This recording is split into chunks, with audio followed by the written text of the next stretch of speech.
15 classes में आपका स्वागत है। यह प्राचीन भारत या एंशंट हिस्ट्री की हमारी आज की 4th क्लास है। यह क्लास आपके नेट जीआरएफ, इसके साथ ही यूपीएससी एग्जाम जो प्री होते हैं यूपीएससी का, उसके लिए, साथ ही सभी पीएससी एग्जाम और असिस्टेंट प्रोफेसर होते हैं, चाहे वह आपका एमपी का हो, यूपी का हो, आरपीएससी या बिहार का असिस्टेंट प्रोफेसर हो, सभी के लिए महत्वपूर्ण रहने वाली है हिंदी भाषी राज्यों के लिए। इसके साथ ही जो पीजीटी एग्जाम होते हैं, पोस्ट ग्रेजुएशन टीचर के एग्जाम, उनके लिए भी महत्वपूर्ण रहने वाली है। देखिए, आज का जो टॉपिक है हमारा वह है स्टोन एज का मीजोलिथिक एज, मतलब मध्य पाषाण काल। मध्य पाषाण काल जो हमारा स्टोन एज है, इसमें 3 काल हैं। एक है पुरापाषाण काल। पुरापाषाण काल इसको भी 3 भागों में बांट के हम अध्ययन इसका कर चुके हैं। दूसरा है मध्य पाषाण काल। मध्य पाषाण काल और तीसरा है नवपाषाण काल। नवपाषाण काल। तो इसमें हम मध्य पाषाण काल के बारे में पढ़ने वाले हैं। देखिए, इससे पहले जो हम पुरापाषाण काल पढ़ा है, उसको सिर्फ टूल्स या जो उपकरण मिले हैं खोज में, उसके आधार पर उसका अध्ययन या वितरण हमने किया है। मध्य पाषाण काल में आकर पुरापाषाण काल की अपेक्षा 2 चीजें इसको डिफरेंट बनाती हैं। 2 चीजें क्या अलग हुई? एक तो इस काल में आके माइक्रोलिथिक माइक्रोलिथिक टूल्स बनने लगे। जो उपकरण हैं वह सूक्ष्म पाषाण उपकरण हो गए। सूक्ष्म पाषाण उपकरण। और इसके साथ साथ पशुपालन। पशुपालन सर्वप्रथम मानव के द्वारा किया जाने लगा, या एनिमल हस्बेंड्री। हस्बेंड्री के इस काल में सर्वप्रथम साक्ष्य हमें देखने को मिलते हैं। तो चलिए आज की क्लास स्टार्ट करते हैं। देखिए, जो मध्य पाषाण काल है, जो इंग्लिश का मीजोलिथिक है, यह 2 शब्दों मेसस और लिथोस, इन 2 शब्दों से मिलकर बना है। मेसस का मतलब होता है मध्य, और लिथोस का मतलब होता है पत्थर, या जिसको बोलेंगे हम पाषाण। इसका मतलब हो जाता है मध्य पाषाण काल। देखिए, मध्य पाषाण काल को और अन्य नामों से भी जानते हैं, जिसमें है अनुपुरा पाषाण काल या इपी पैलियोलिथिक एज। क्या होता है? Epipalaeolithic age. दूसरा है आद्य नवपाषाण काल या अर्ली और प्रोटो न्यूलिथिक एज। अर्ली और प्रोटो न्यूलिथिक एज। तीसरा है ट्रांजिशनल फेज, मतलब संक्रमण काल। देखिए, इसे संक्रमण काल क्यों कहा जाता है? क्योंकि यह मध्य पुरापाषाण काल, पुरापाषाण काल और नवपाषाण काल, नवपाषाण काल के बीच का एक संक्रमण काल है। इसी कारण से संक्रमण काल या ट्रांजिशनल फेज कहा जाता है। देखिए, जो पशुपालन के जो प्राचीनतम साक्ष्य हैं, वह लोटेश्वर जो स्थान है गुजरात में, वहां से आदमगढ़ जो मध्य प्रदेश में है, जो पहले होशंगाबाद में था, अभी वर्तमान में नर्मदापुरम में है, नर्मदापुरम डिस्ट्रिक्ट में है, वहां से, और बागौर जो राजस्थान में है, वहां से प्राप्त होते हैं। तो हमें यह याद रखना है, जो पशुपालन है हमारा, उसके जो प्राचीनतम साक्ष्य हैं वह लोटेश्वर गुजरात, आदमगढ़ मध्य प्रदेश और बागौर राजस्थान से प्राप्त होते हैं। देखिए, जो मध्य पाषाण काल है वह 10,000 ईसा पूर्व से स्टार्ट होता है और लगभग 4,000 ईसा पूर्व तक चलता है। 10,000 ईसा पूर्व में क्या होगा थी कि हिमयुग जो आइस एज था, उसकी समाप्ति यहाँ होना स्टार्ट हो जाती है, और जो जलवायु है उसमें गर्माहट आ जाती है। तो जलवायु गर्म हो जाती है और आइस युग की समाप्त हो जाती है 10,000 ईसा पूर्व में। इसके बाद जो वातावरण का जो परिवर्तन है, उसमें वनस्पति और जीव जंतुओं में विविधता आ जाती है। वनस्पति और जीव जंतुओं की विविधता बढ़ती है, क्योंकि जलवायु गर्म हो जाती है और हिमयुग की यहाँ पर समाप्ति हो जाती है।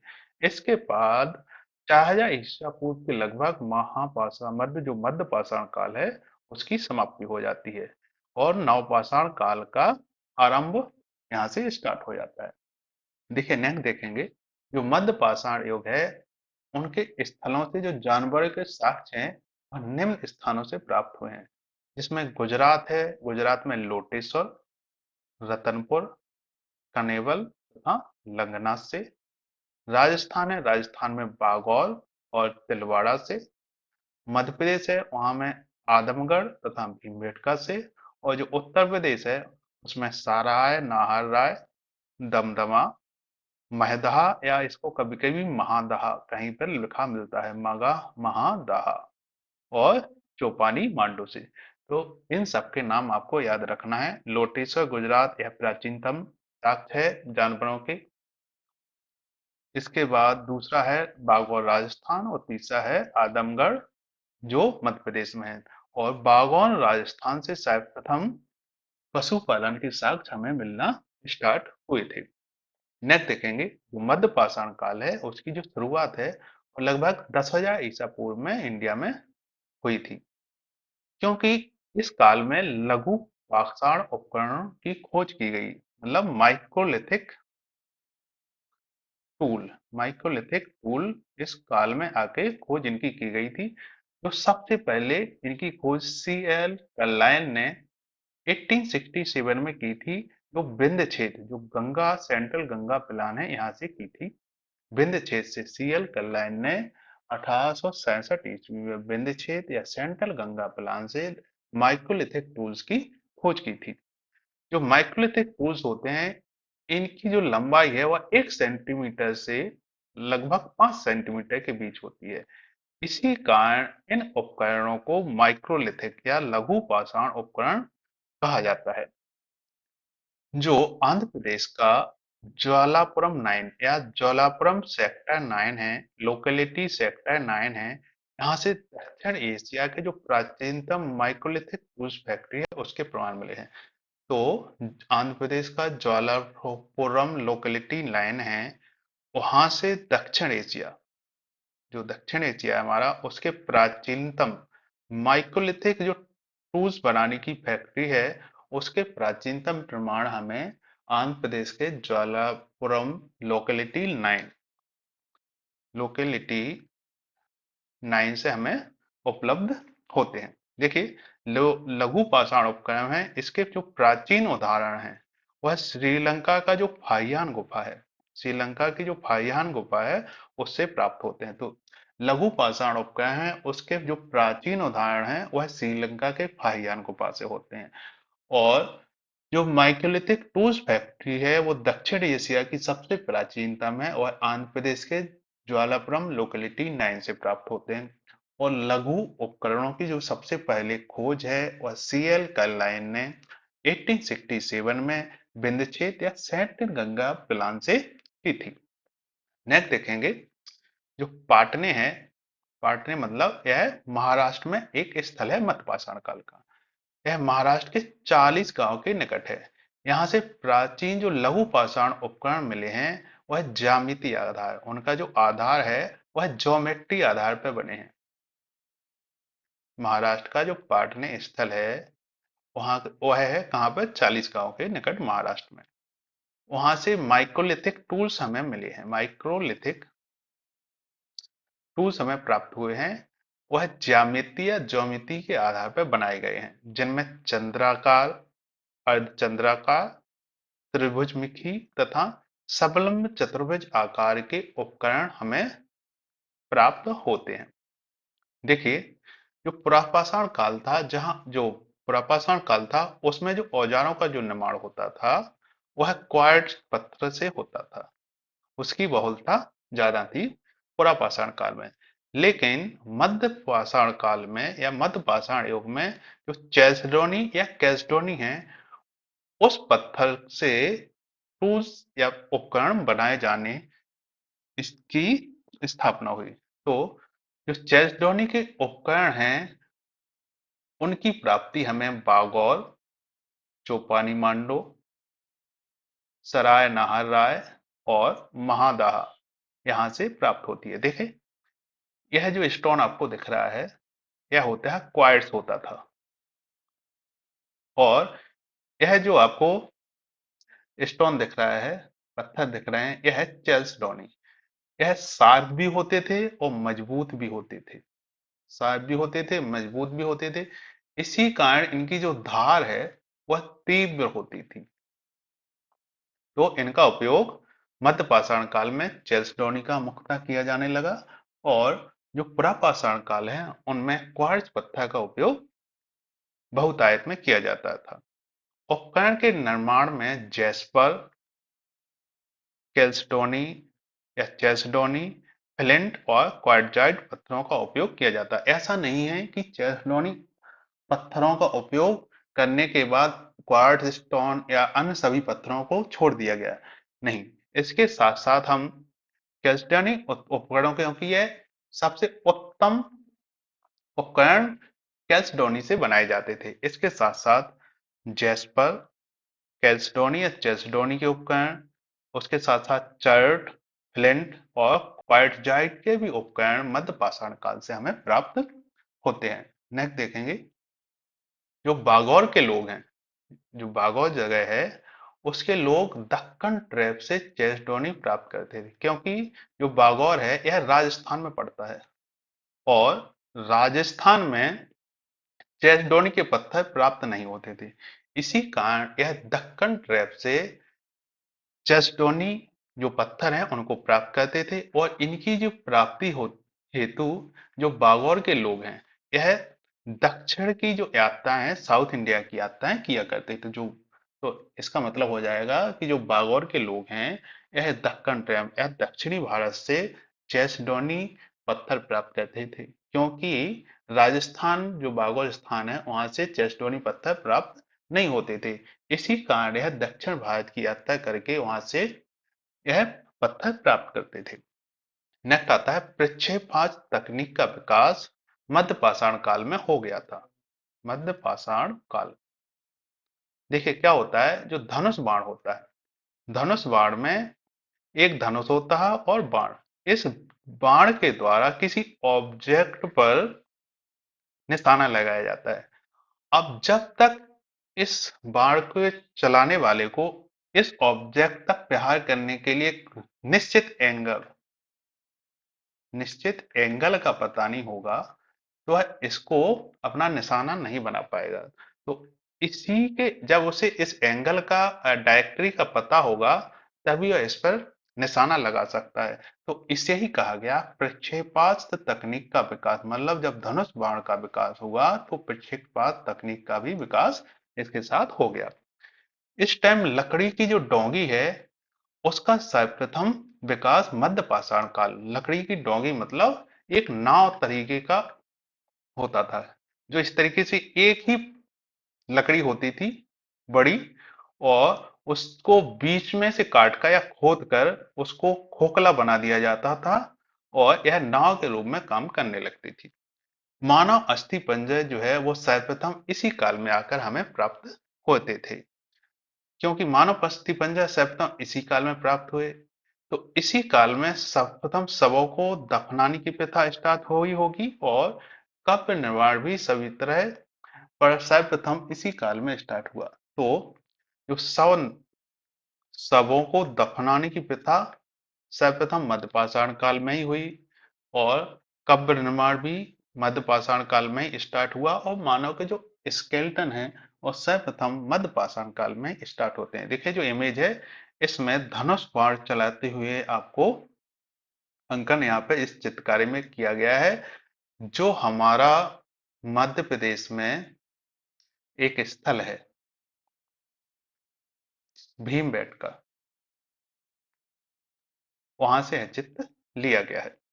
नेक्स्ट देखेंगे, अब क्वेश्चन आ गए हैं। देखिए इनमें से किस युग को संक्रमण काल कहा जाता है। तो हमने अभी देखा था जो पुरापाषाण काल, पुरापाषाण काल और नवपाषाण काल, नवपाषाण काल के बीच का क्षेत्र, जो बीच का पार्ट आता है मध्यपाषाण काल। मध्यपाषाण काल इसी को ही संक्रमण काल कहा गया है। तो इसका आंसर हो जाएगा 2, मध्य पाषाण काल। नेक्स्ट, निम्नलिखित में से किन स्थलों पर मध्य पाषाण काल में पशुपालन के प्रमाण मिलते हैं? देखिए, हमने अभी देखा था आदमगढ़ जो नर्मदापुरम में है मध्य प्रदेश में, बागौर जो राजस्थान में है, और लोटेसर जो गुजरात में है। यहाँ से पशुपालन के प्राचीनतम साक्ष्य हमें देखने को मिलते हैं, लेकिन रतनपुर से हमें कोई पशुपालन के साक्ष्य देखने के लिए नहीं मिलती। और यह प्रश्न आपका यूजीसी नेट 2016 में पूछा गया था। तो यह इंपॉर्टेंट प्रश्न है, हमें आप याद रखना है कि जो पशुपालन है उसके प्राचीनतम साक्ष्य कहाँ से हुए थे। तो आदमगढ़, बागौर और लोटेसर गुजरात। इसका आंसर हो जाएगा 3, आ, बा और सा। नेक्स्ट है, निम्नलिखित में से किस मध्य पाषाणकालीन पशुओं स्थलों से पशुओं को पालतू बनाने के साक्ष्य मिलते हैं? देखिए, यह फिर से क्वेश्चन आया यूजीसी नेट जो इंडियन कल्चर है 2018 में। आदमगढ़, बागौर और लिटरेचर, बी भानपुर इसमें एक स्थल दे दिया गया जो वेस्ट बंगाल में नवपाषाणकालीन स्थल है। तो इसका ये ऑप्शन नहीं होगा, तो इसका भी हो जाएगा आवासा, तीसरा आंसर। नेक्स्ट है, उत्खनन प्रमाणों के अनुसार पशुपालन का प्रारंभ हुआ था निचले पूर्व पाषाण काल में, मतलब निम्न पुरापाषाण काल में, बिल्कुल नहीं। मध्य पूर्व पाषाण काल में नहीं। ऊपरी एवं पाषाण काल में नहीं। मध्य पाषाण काल है, माइक्रोलिथिक एज में हुआ था। तो इसका आंसर हो जाएगा 4, मध्य पाषाण काल में। देखिए, नेक्स्ट है, जो मध्य पाषाण काल है उसका प्रसार कैसे हुआ? तो जो पश्चिमी क्षेत्र है राजस्थान, राजस्थान के जो मध्य पाषाण काल के जो प्रमुख क्षेत्र हैं वह आपको याद रखना, पचपदरा घाटी, लेसुआ, बागौर, यह बहुत इंपॉर्टेंट है, तिलवाड़ा, सोजात, जाड़न, कनवास एवं धनेड़ी। तो आपको याद रखना है पचपदरा घाटी, लेसुआ, बागौर को हम विस्तार से पढ़ने वाले हैं अभी, तिलवाड़ा, सोजात, जाड़न, कनवास एवं धनेड़ी।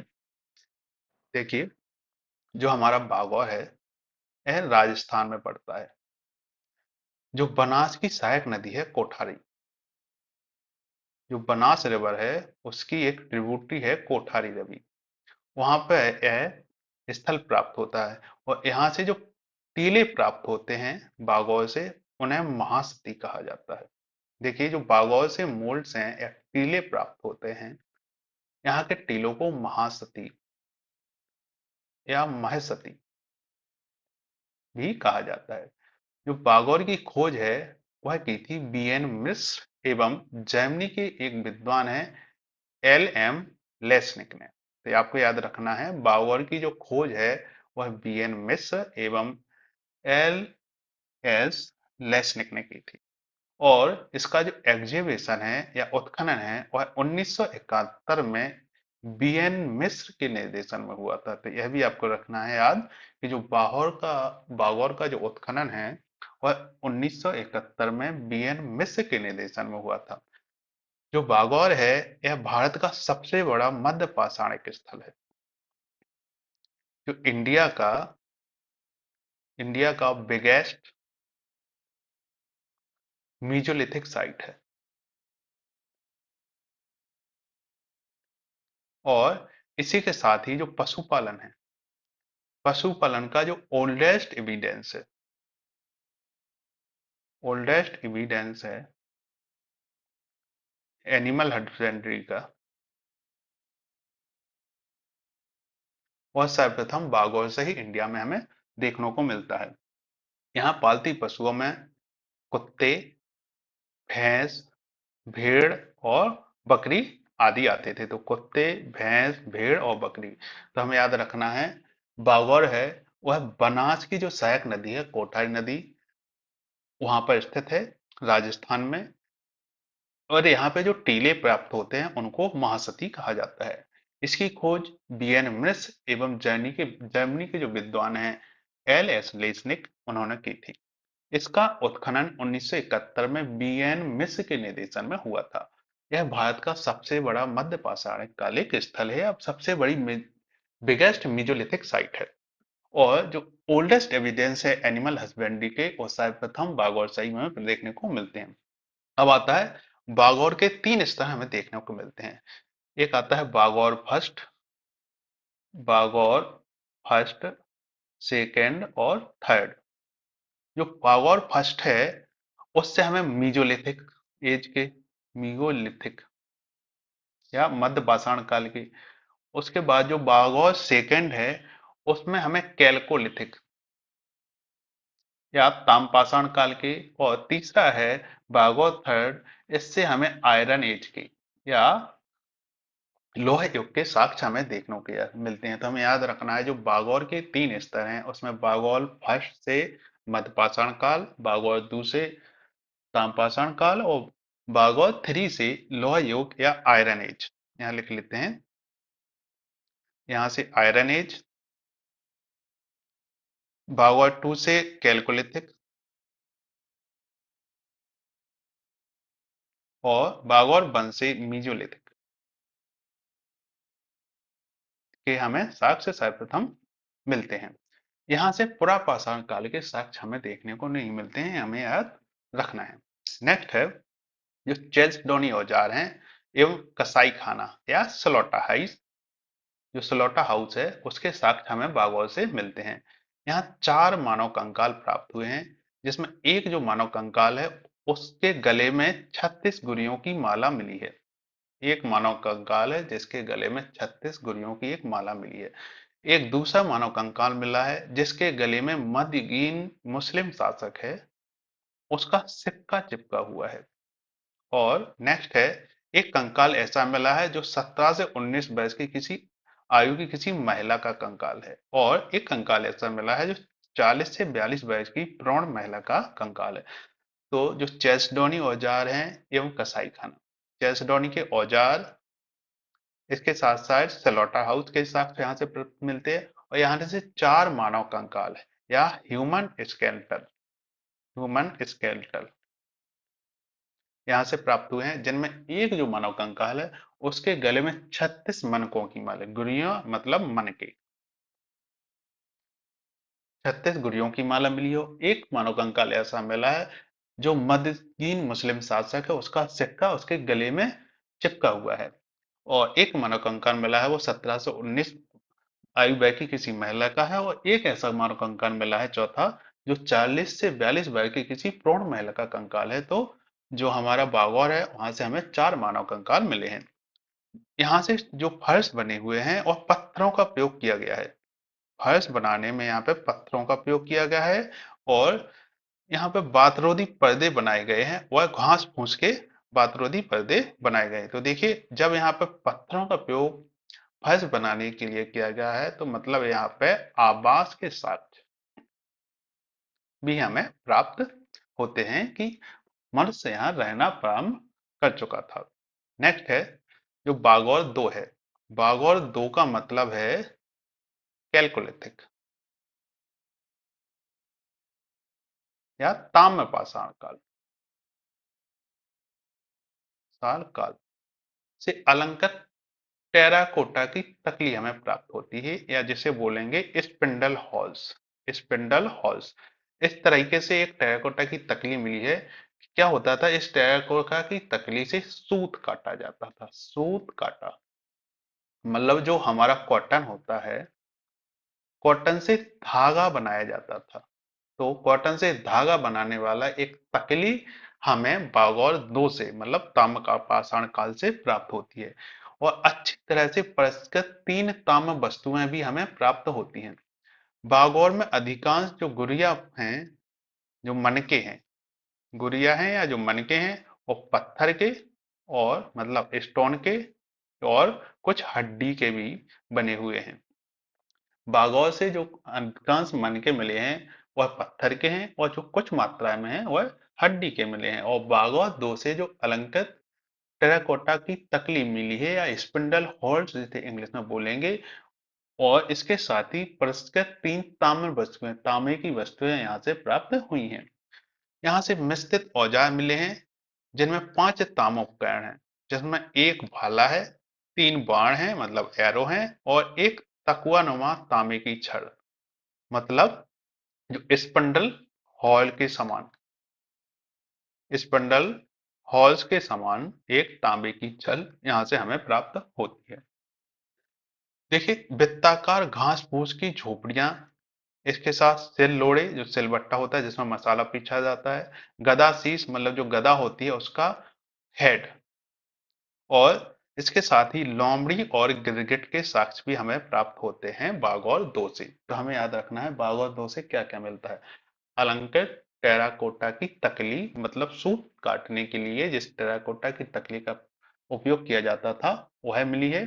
अच्छी तरह से परिष्कृत 3 ताम्र वस्तुएं भी प्राप्त होती हैं। बागौर में अधिकांश जो गुड़िया हैं या जो मनके हैं वह पत्थर के बनाए गए हैं, लेकिन जो कुछ मनके हैं वह हड्डियों के बने हुए हैं। यहाँ से कुछ मिश्रित औजार प्राप्त हुए हैं, या जिन्हें बोले कि मिक्स टूल्स हैं जो कॉपर के बने हुए हैं।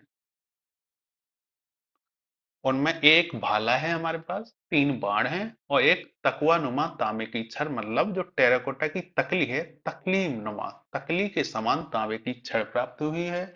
और एक वृत्ताकार घास फूस की झोपड़ियां, जो वृत्ताकार है, वृत्ताकार घास फूस की यहाँ पे झोपड़ियां भी प्राप्त हुई हैं। सेल्लोड़ा प्राप्त हुआ है, गदा का शीश जो शीश वाला भाग है वह भी प्राप्त हुआ है। इसके साथ साथ लोमड़ी और गिरगिट के साक्ष्य भी हमें प्राप्त यहाँ से होते हैं।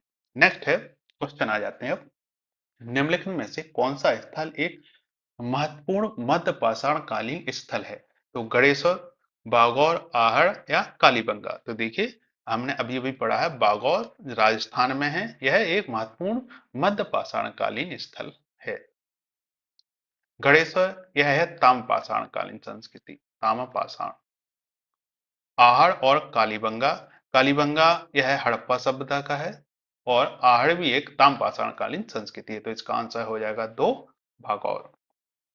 नेक्स्ट है, मध्य पाषाण कालीन स्थल बागौर का उत्खनन किसके द्वारा किया गया था? L L Ghosh, B N मिस, बी सुब्बाराव या ए आर कने डी। तो देखिए अभी हमने देखा था कि इसका उत्खनन बी एन मिस हैं, इनके निर्देशन में हुआ था। तो इसका आंसर हो जाएगा वी एन मिस। देखिए अभी हमने देखा था उत्खनन हुआ जो 1971 में बीएन मिस्र के निर्देशन में हुआ था, लेकिन जो इसकी खोज है वह बीएन मिस्र और जर्मनी के जो विद्वान हैं एल एस लेस्निक, इनके द्वारा की गई थी, और इसका उत्खनन 1971 में बीएन मिस्र के निर्देशन में हुआ था। नेक्स्ट है, बागौर प्रथम काल का संबंध किस संस्कृति से है? देखिए जो बागौर फर्स्ट है, यहाँ पे 3 प्रकार के बागौर स्तर प्राप्त हुए हैं। बागौर जो है वह 3 स्तर प्राप्त हुए हैं, फर्स्ट, सेकेंड और थर्ड। तो फर्स्ट है वो मीजोलिथिक है, हमने अभी पढ़ा है। सेकेंड है वह कैलकोलिथिक या ताम्रपाषाण काल, और जो चौथा है, थर्ड है सॉरी, वो है आयरन एज, आयरन एज से रिलेटेड। तो इसमें पूछा है जो बागौर है वो प्रथम काल का संबंध किस संस्कृति से है? तो वह हो जाएगा मध्य पाषाण काल। तो आंसर हो जाएगा इसका 2, मध्य पाषाण काल। नेक्स्ट है, प्रागैतिहासिक कला की बागौर सभ्यता के अवशेष कोठारी नदी के तट पर किस स्थान से प्राप्त हुए हैं? ओसियाना, महासतिया, रंगमहल या नली या सर। देखिए हमने अभी पढ़ा था कि जो प्रागैतिहासिक काल जो बागौर है, बागौर की जो कोठारी नदी है, यहाँ पे जो टीले प्राप्त हुए हैं इनको महासती कहा जाता है। महासती, क्या कहा गया है? महासती। तो इसका आंसर हो जाएगा 3, महासतियां। नेक्स्ट फिर से प्रश्न है जो नेट 2019 में आया है, निम्नलिखित में से कौन भारत में ज्ञात विशालतम मध्य पाषाण स्थल है? तो यह हो जाएगा आपका बागौर राजस्थान। यह हमने अभी पढ़ा था। भारत का सबसे बड़ा विशालतम मध्य पाषाण मेजोलिथिक साइट है जो भारत की सबसे बड़ी, वह है बागौर राजस्थान। बागौर साइट के संबंध में निम्नलिखित में से कौन सा सही नहीं है? याद रखना है आपका, इनमें से कौन सा सही नहीं है। यह राजस्थान में अवस्थित है, बागौर राजस्थान में स्थित है, बिल्कुल सही है। यूजीसी नेट 2019 में यह प्रश्न आ चुका है। इसके बाद इसके विशुद्ध जो पाषाण काल भांड चरण है होने के संबंध में हमारे पास 3565 से 3775 की अवधि के कार्बन तिथियां हमें प्राप्त हुई हैं, बिल्कुल सही है। इसके प्रांत से ही किसी संबंधित चिन्ह पाए जाते हैं। जबू बैल, भेड़, बकरी और सुअर का करीब 5000 ईसा पूर्व से पालतू पशु के रूप में पालन किया जाता था। देखिए, जो मध्य पाषाण काल है, इसमें किसी संबंधी चिन्ह हमें प्राप्त नहीं होते, क्योंकि इस टाइम किसी का उपयोग या किसी का प्रचलन नहीं हुआ था। किसी के प्रमाण हमें प्राप्त नहीं होते हैं। इस टाइम हमें सिर्फ और सिर्फ पशुपालन के साक्ष्य प्राप्त होते हैं। और जो कृषि संबंध है वह नवपाषाण में आके नवपाषाण काल में आकर जो कृषि है वो स्टार्ट होती है। तो इसका सी ऑप्शन गलत हो जाएगा, तो इसका आंसर हो जाएगा सी। नेक्स्ट है गुजरात। देखिए, जो गुजरात है उसके जो ज्यादातर स्थल है उनका उत्खनन एच डी सांखलिया या हसमुख धीरजलाल सांगलिया महोदय ने किया था। किसने? एच डी सांकलिया या हसमुख धीरजलाल सांकलिया ने। यहाँ के प्रमुख स्थल है अखाज, बलसाड़ा, हीरपुर, पावागढ़, मिताली, तरसंग सिलाय, लोटेसर, या याद रखना है गुजरात में है। पशुपालन के प्राचीन साथ यहाँ से मिलते हैं हमें।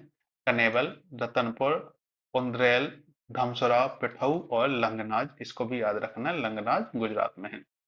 देखिए, जो लोटेसर है यहाँ से दो समाधान हमें प्राप्त होते हैं, दो शव मिले हैं, या जिन्हें बोलेंगे स्केलेटन, ह्यूमन स्केलेटन हमें प्राप्त होते हैं, जिसमें एक मुड़ी हुई स्थिति में, या इंग्लिश में बोलेंगे फ्लेक्स्ड पोजीशन, फ्लेक्स पोजीशन में, तथा जो दूसरा है वह विस्तीर्ण स्थिति में मिला है। विस्तीर्ण स्थिति का मतलब है एक्सटेंडेड आर्टिकुलेट पोजीशन में, जिसके हाथ सिर के नीचे और पैरों का निचला ऊपर की ओर है। इस तरीके से इनको दफनाया गया है। तो देखिए, जो पहला है उसको यहाँ पे एक फ्लैट पोजीशन में दफनाया गया है, मतलब मुड़ी हुई अवस्था में।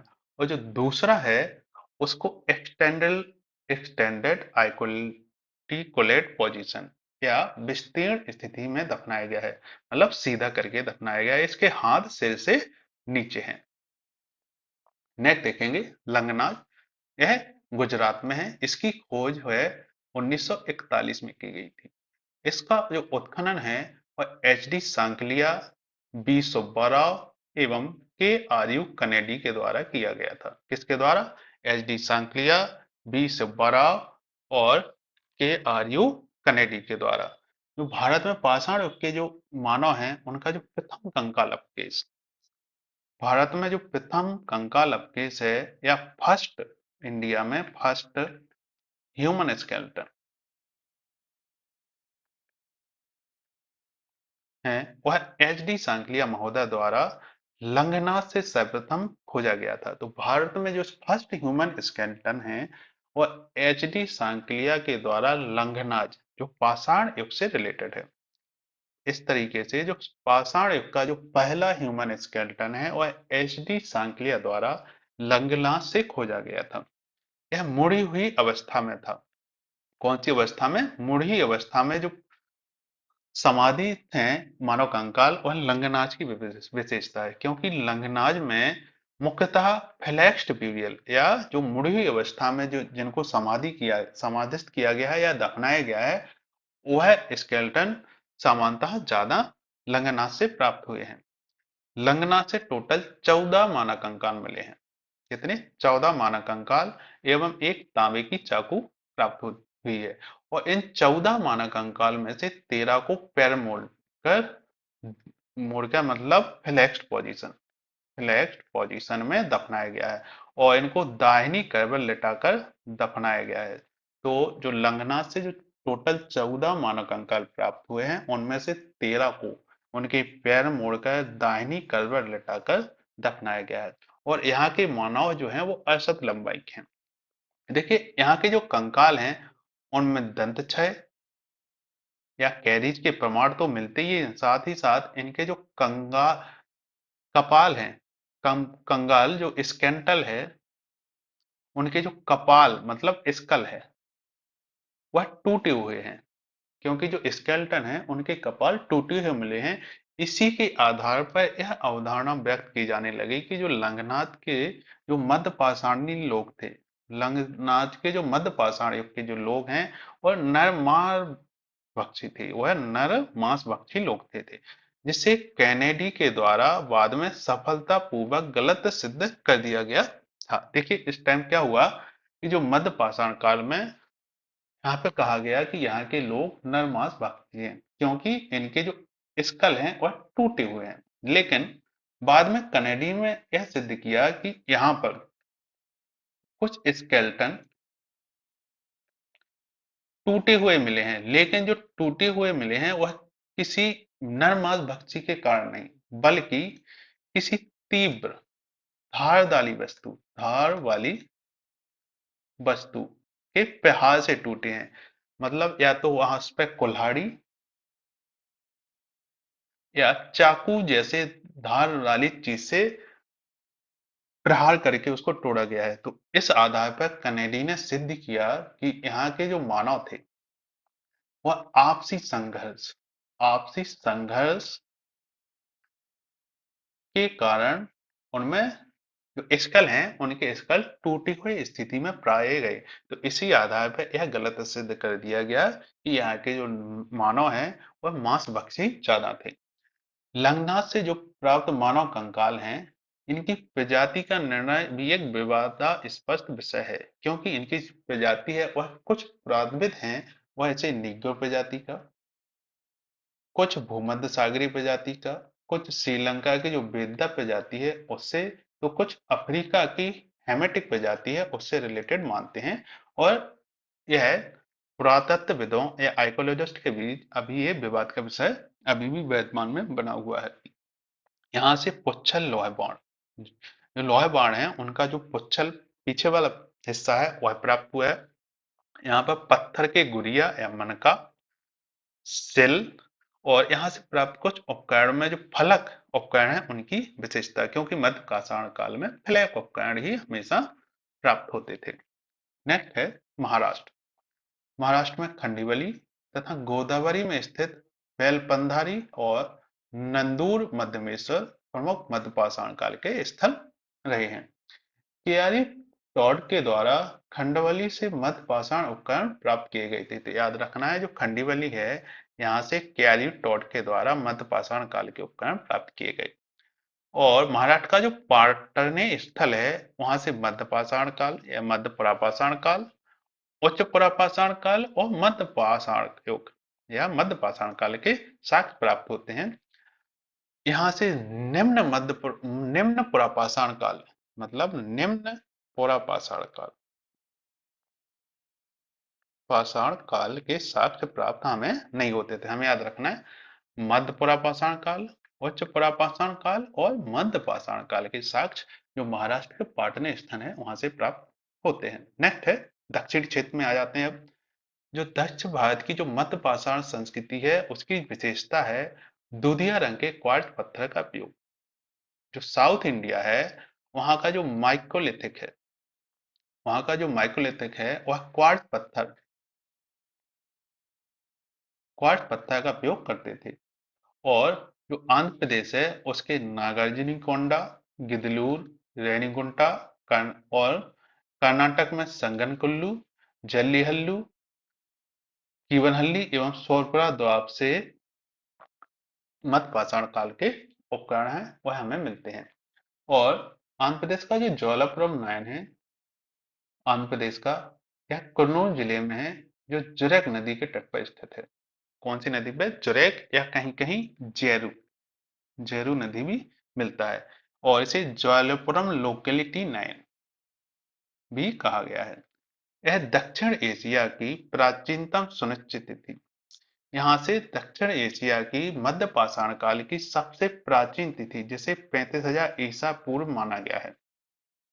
जो आधुनिक मानवों के लघु पाषाण उपक्रम यहाँ से प्राप्त हमें होते हैं तथा यहाँ से कारीगरी के प्रमाण और यूनिसेरियल हार्पून भी हमें प्राप्त होता है।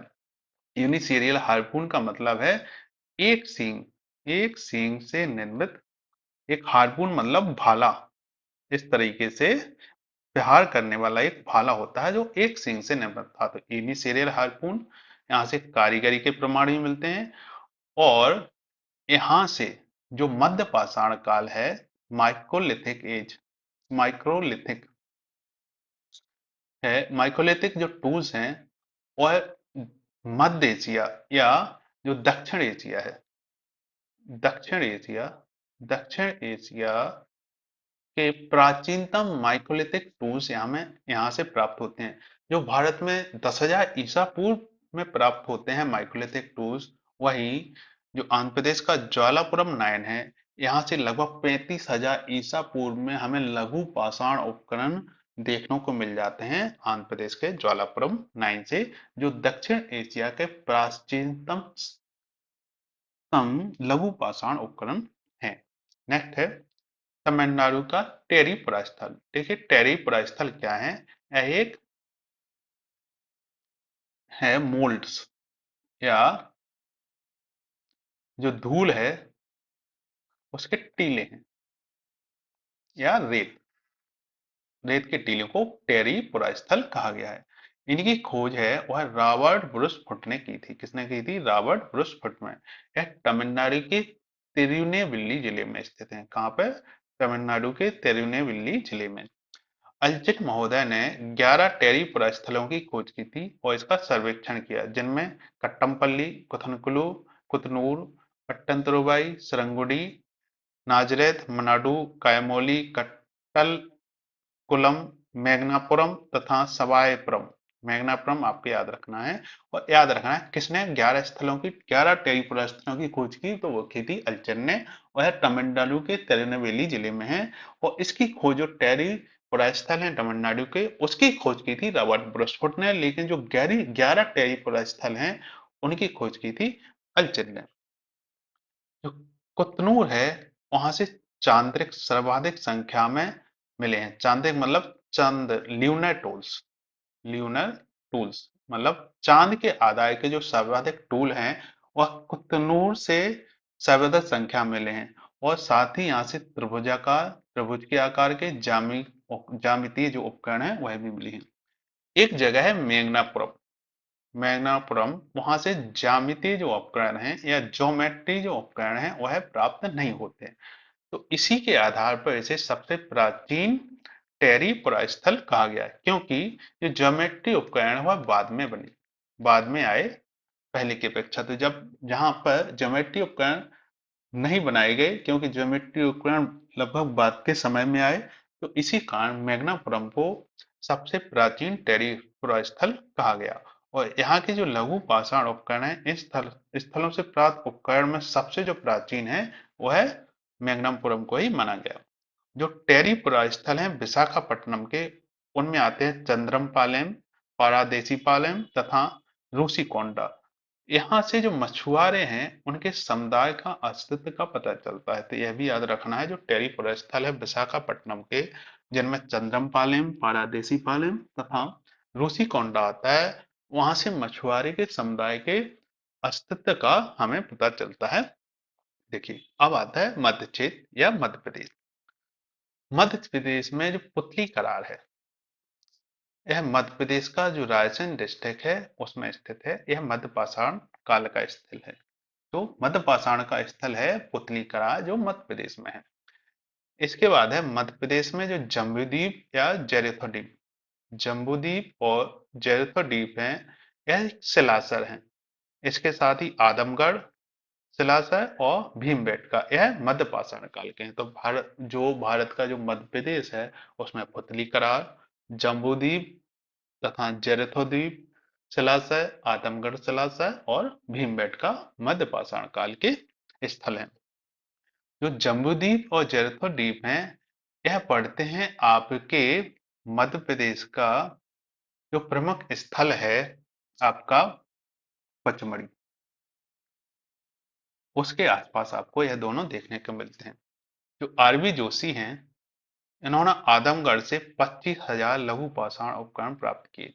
कहां से? आरबी जोशी ने जो आदमगढ़ है वहां से लगभग 25,000 लघु पाषाण उपकरण, कितने? 25,000 लघु पाषाण उपकरण प्राप्त किए।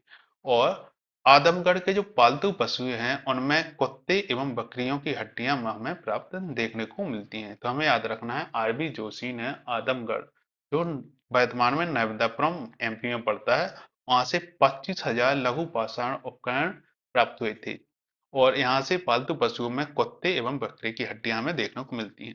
इसके बाद आते हैं जीआर हंटर। इन्होंने जम्बूद्वीप जो सिलासा है वहां से दो बच्चे एवं एक वयस्क पुरुष के अस्थि अवशेष स्केलेटन और जो जीरिथो द्वीप है वहां से एक मानव कंकाल एक ह्यूमन स्केलेटन प्राप्त किया है। तो हमें याद रखना है जो जम्बूद्वीप है और जो जीरिथो द्वीप सिलासा है यह दोनों मध्य प्रदेश के पचमढ़ी में स्थित है। पचमढ़ी पचमढ़ी के पास स्थित है। जो बीएस बाकड़कर हैं इन्होंने भीमबेटका की खोज की थी और इस काल के उपकरण एवं अंत्येष्टि विधि का इन्होंने यहाँ से उत्खनन किया है। तो बीएस बाकड़कर ने भीमबेटका से इस काल के उपकरण एवं अंत्येष्टि विधि का पता लगाया था। अब देखिए हम पढ़ते हैं भीमबेटका के बारे में। यह मध्य प्रदेश का जो रायसेन डिस्ट्रिक्ट है वहां पर स्थित है। इसकी खोज है वह 1957 में बीएस बाकड़कर या विष्णुधर बाकड़कर या कहीं कहीं लिखा दिखता है विष्णु श्रीधर बाकड़कर। यह परवर्ती एसिलियन एसिलियन का मतलब है जिस काल में हैंडेक्स और क्लीवर उपकरण उपयोग में लाए जाते थे से मध्यकाल तक एसिलियन उपकरण जो परवर्ती एसिलियन है उससे लेकर जो मध्यकाल है वहां तक के 7 काल या 7 पीरियड के विकास का एक अविच्छिन्न सांस्कृतिक क्रम मतलब एक सीक्वेंस में क्रम मिलता है। किसी भी क्रम की यहाँ पर सीक्वेंस नहीं टूटा है। सातों क्रम के लगातार हमें एक विकास क्रम में दिखते हैं। यहाँ से एक सभा कक्ष गुफा या जिसे ऑडिटोरियम केव कहा जाता है वह प्राप्त हुई है। और ऑडिटोरियम केव क्योंकि यहाँ पर ऑडिटोरियम केव में चित्रकारी की गई है। चित्रकारी या चित्र बनाए गए हैं तो यहाँ से चित्रकारी मतलब उसकी कला और उस चित्रकारी में वहाँ के जो उस टाइम कर्मकांड होते थे उसका नाट्य की ये जो साक्ष्य है वह हमें प्राप्त होता है ऑडिटोरियम गुफा से। तो ऑडिटोरियम गुफा है उस पर जो चित्रकारी की गई है उससे कला और उस समय के जो कर्मकांड है उनका नाट्य साक्ष्य प्रस्तुत किया गया है। और इसी ऑडिटोरियम गुफा से 25 मीटर लंबी सुरंग भी हमें प्राप्त होती है। इसके साथ ही 3 द्वार वाला एक कक्ष और एसिलियन चरण की पत्थर की दीवार भी हमें प्राप्त होती है। तो हमें याद रखना है भीमबेटका से हमें ऑडिटोरियम कैब मिली है जिसमें कला एवं कर्मकांडों का नाट्य साक्ष्य प्रस्तुत किया गया है। एक 25 मीटर लंबी सुरंग हमें प्राप्त होती है। 3 द्वार वाला कक्ष भी हमें प्राप्त होता है ऑडिटोरियम कैब से और एसिलियन जो चरण है उसके पत्थर की दीवार यहाँ से हमें प्राप्त होती है। देखिए जो प्रागैतिहासिक काल है उसमें जो मानव आवास के जो साक्ष्य हैं वो सर्वप्रथम यहीं पर मिलते हैं क्योंकि यहाँ पर पत्थरों से निर्मित फर्श की प्राप्ति हुई है। इसी आधार पर मानव रहना स्टार्ट कर दिया था आवास में। तो प्रागैतिहासिक काल में जो मानव आवास के जो साक्ष्य हैं वो सर्वप्रथम कहाँ से मिलते हैं भीमबेटका से क्योंकि यहाँ से पत्थरों से निर्मित एक फर्श हमें मिला हुआ है। इसके साथ ही भीमबेटका में 642 गुफाएं प्राप्त हुई हैं और इन 642 गुफाओं में से 400 में चित्र बनाए गए हैं जिसका जो प्राचीनतम चित्र है वह नीले रंग से का उनमें प्रयोग किया गया है। तो जो भीमबेटका है उनमें 642 गुफाएं हैं जिनमें से 400 में चित्रों का अंकन किया गया है जिनमें चित्र बनाए गए हैं और इनमें जो नीले रंग के चित्र हैं वो सबसे प्राचीनतम चित्र हैं और इन चित्रों का निर्माण उच्च पुरापूर्व पाषाण काल या उच्च पुरापाषाण काल में सबसे पहले प्रारंभ हो गया था लेकिन जो सर्वाधिक संख्या में वो चित्र हैं वह मध्य पाषाण काल के हैं। देखिए जो हमारा भीमबेटका है वहां पर उच्च पूर्व पाषाण काल उच्च पूर्व या पुरा पुरा पाषाण काल में चित्त बनना स्टार्ट हो गए थे लेकिन जो सर्वाधिक मात्रा में जो चित्त हैं वह मध्य पाषाण काल के हैं।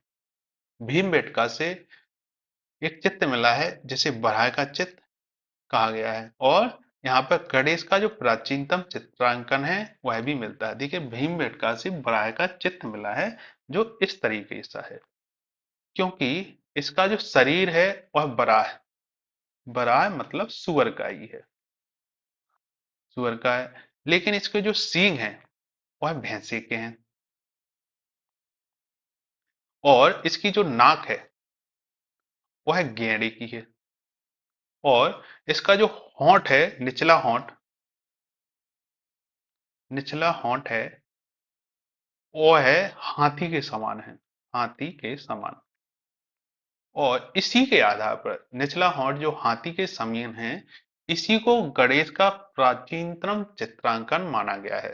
तो भीमबेटका से हमें बराह का चित्र मिलता है जिसके जो सींग है वो भैंसे के समान, उसका जो शरीर है वो बराह या सुअर के समान, इसकी जो नाक है वो गैंडे के समान, और इसका जो निचला होंठ है वह हाथी के समान है। और इसी चित्रांकन मतलब जो हाथी का है होंठ है, इसी चित्रांकन के आधार पर गणेश का प्राचीनतम चित्रांकन हम मानते हैं।